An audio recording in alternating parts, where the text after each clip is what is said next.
El Señor esté con ustedes. Lectura del Santo Evangelio según San Juan.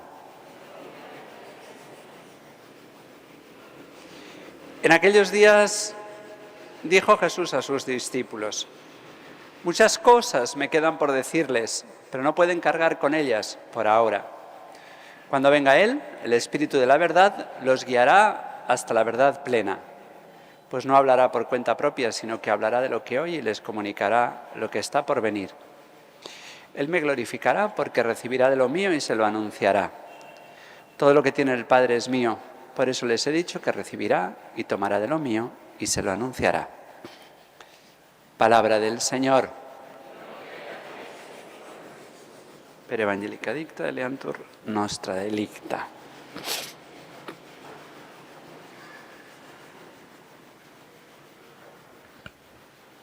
El otro día hablábamos de aquellas misteriosas y luego no tan misteriosas palabras, las fuimos aclarando, del Señor en la última cena. El Espíritu Santo se lo enseñará todo y decíamos que era ese todo. Bueno, pues hoy seguimos en ese mismo discurso más adelante y nos dice el Señor que le quedan muchas cosas por decir y que no es momento para que puedan cargar con ellas. ¿De qué está hablando? Del Espíritu Santo, que nos va a guiar hasta la verdad plena. Verdad plena, o sea que Él no nos ha enseñado la verdad plena. Si Jesucristo es el culmen de la revelación, fuera de Él no hay otra revelación. Y sin embargo habla del Espíritu Santo que nos guiará hasta la verdad plena y que a Él le faltan cosas por decirnos.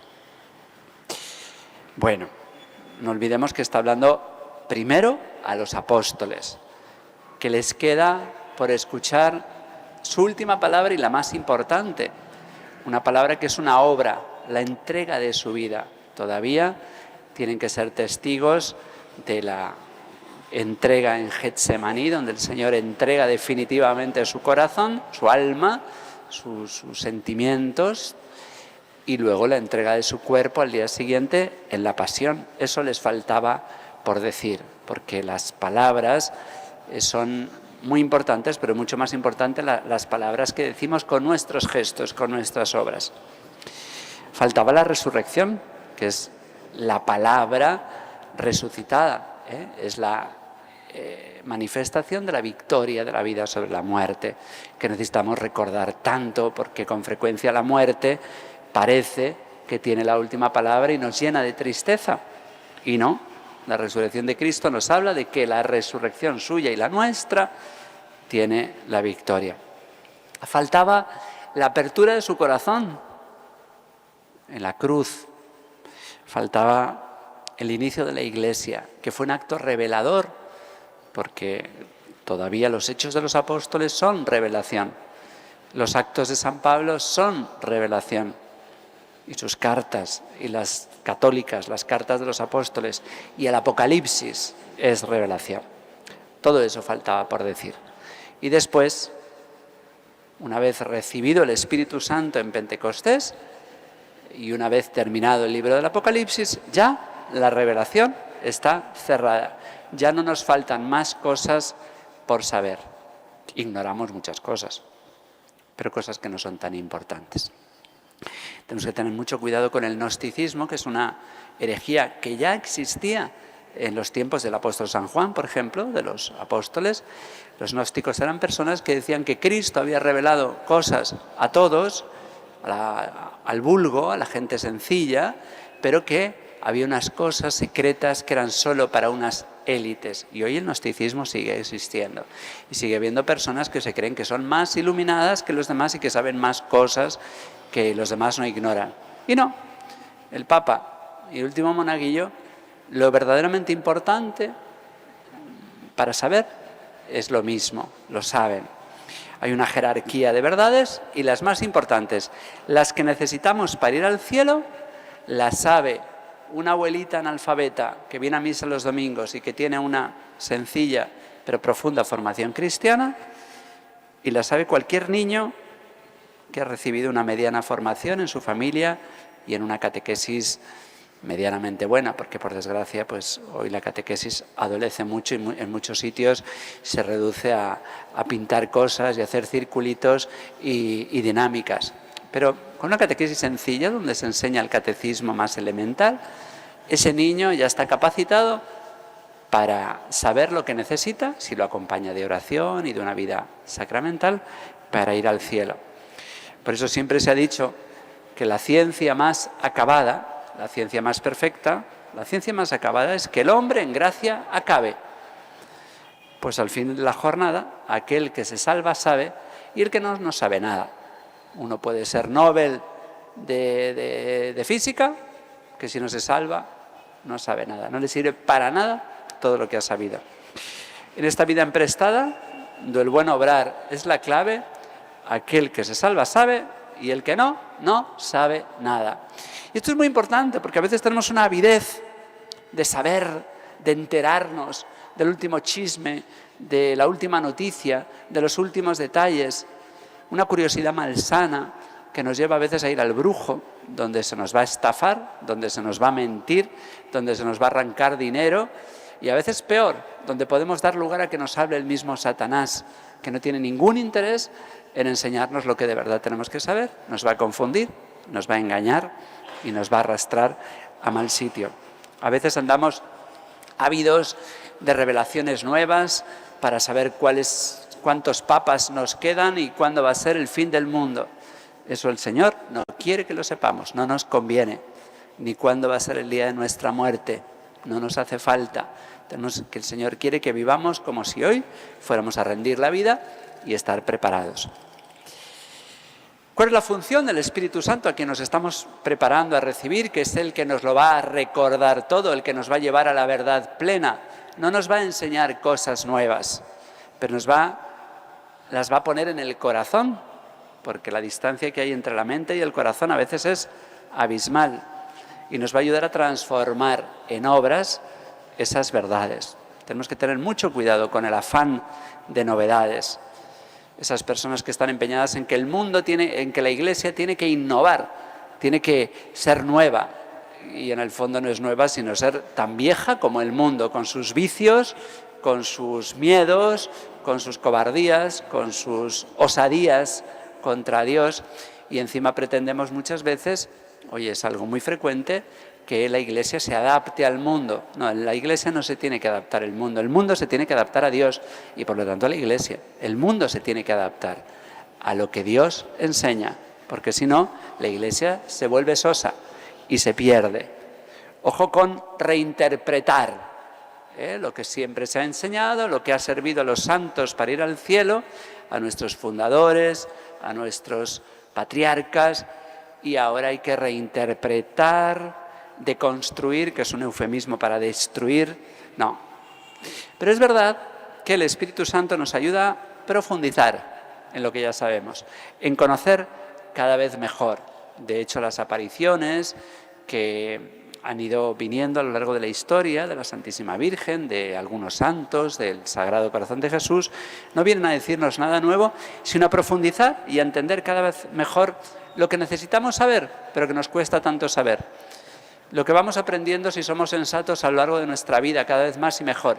Que somos muy pequeños y que Dios es muy grande. Que sin Él no podemos hacer nada, pero con Él podemos llegar a ser santos y transformar el mundo. Hemos de crecer en la evidencia de nuestra propia miseria y por eso asombrarnos cada vez más de las novedades que son relativas pues de la misericordia de Dios con los hombres. Cuanto más se aleja el mundo de Dios, más ha manifestado su misericordia. El camino de la infancia espiritual de Santa Teresita, cada vez más necesario para una humanidad cada vez más desnortada, cada vez más destruida. Siempre han existido las enfermedades psicológicas y psiquiátricas, pero hoy mucho más que nunca, porque cuando no se vive según la ley de Dios, cuando no se vive en una familia bien estructurada, las mentes se desquician. Y hoy el hombre en ese sentido es más débil que nunca. Lo notamos en la crisis vocacional. Hoy cada vez encontramos menos jóvenes preparados para vivir un sacerdocio viril, estable, sano. para vivir la vida religiosa. En los monasterios, en los conventos, se tiene mucha dificultad en encontrar muchachas que sean capaces de llevar la vida estable y exigente de cualquier regla o constitución. Pero es que encontramos cada vez menos gente capacitada para el matrimonio. Bueno, pues ese grandísimo problema puede ser una auténtica ayuda para ir al cielo, porque nos hace más evidente nuestra miseria, nuestra pequeñez. Los vicios en los que podemos caer, que nos destruyen tanto, pueden ser un trampolín enorme para llegar a Dios, porque nuestros pecados pasados no sirven para nada más que para reconocer nuestra pequeñez y asombrarnos de la grandeza y el amor de Dios por la humanidad. Y entonces, hasta de ese mal tan terrible que nos rodea, Dios sabe sacar un bien enorme. Y hoy podemos ser más santos que nunca, desde una debilidad mayor. Vemos a los santos y les vemos no solo con sus dones sobrenaturales, sino que en su natural, en unas épocas donde la vida era más recia, más dura, y por lo tanto la naturaleza humana era más fuerte que hoy, que vivimos entre almohadas y tan blandamente y tan mediocremente, pues nos parece que podemos estar mucho más lejos de la santidad. Bueno, pues esta pobreza nos puede servir como impulso y trampolín. Por eso la devoción al corazón de Jesús, la confianza en la divina misericordia, el camino espiritual de Santa Teresita, son una verdad plena a la que nos está conduciendo el Espíritu Santo. Es en cierto modo una novedad, en cierto modo. La confianza en Dios dentro de nuestra debilidad. Hay una mujer de la que, para terminar, les quiero apuntar, que a mí me parece que tiene mucho que decir y que irá diciendo en los próximos años cada vez más. Y es Leonia. Leonia es la hermana de Santa Teresita, el Niño Jesús. Era, por decirlo así, el patito feo de la familia. Las 5 hermanas de Santa Teresita, las 5 religiosas, pues las otras 4 eran guapas, inteligentes, tenían dones naturales muy especiales, pero Leonia preocupaba mucho en su familia porque era el patito feo, físicamente no estaba demasiado agraciada, pero es que además, por un sufrimiento que a su madre se le escapó y que no supo detectar, de que la niñera que la cuidaba le hacía unos chantajes emocionales muy fuertes que la tuvieron siempre distraída y que no le impidieron crecer sanamente. Así que creció con muchos complejos, con traumas, con heridas muy profundas que le hacían tener un carácter muy desagradable, que preocupaba a su madre, a sus hermanas, aunque era muy querida, pero un carácter que no le ayudaba ni siquiera a quererse a sí misma. Hasta el punto de que tuvo muchas dificultades en ser religiosa, como lo habían sido sus hermanas. Ella quería ser religiosa, pero no tenía las aptitudes que tenían sus 4 hermanas carmelitas. Así que decidió entrar en un monasterio que era mucho menos exigente, como son las visitandinas, que no hacen tantas penitencias ni tienen una regla tan dura.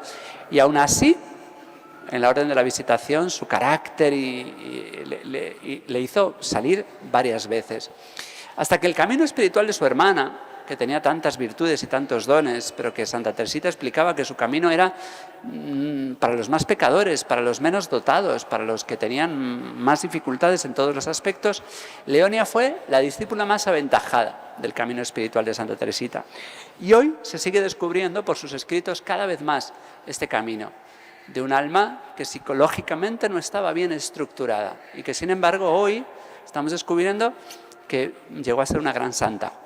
Pues ya digo que Leonia va a tener mucho que decir en los próximos años a medida que vayamos descubriendo más y más y que vaya avanzando su proceso, que está muy avanzado, de canonización, pues será una gran esperanza y una gran luz para esto que estoy intentando decir. El Señor, el Espíritu Santo, nos dice que nos conducirá a la verdad plena. La verdad plena es nuestra debilidad y la grandeza de Dios. Y en este mundo que parece que es más difícil ser santo que nunca, pues el camino que nos revela el Espíritu Santo, que es el camino de siempre, pero este sí adaptado a nuestro tiempo, a nuestras necesidades, tiene mucho que decir. Pues pidamos al Espíritu Santo, a quien nos preparamos para recibir, en Pentecostés.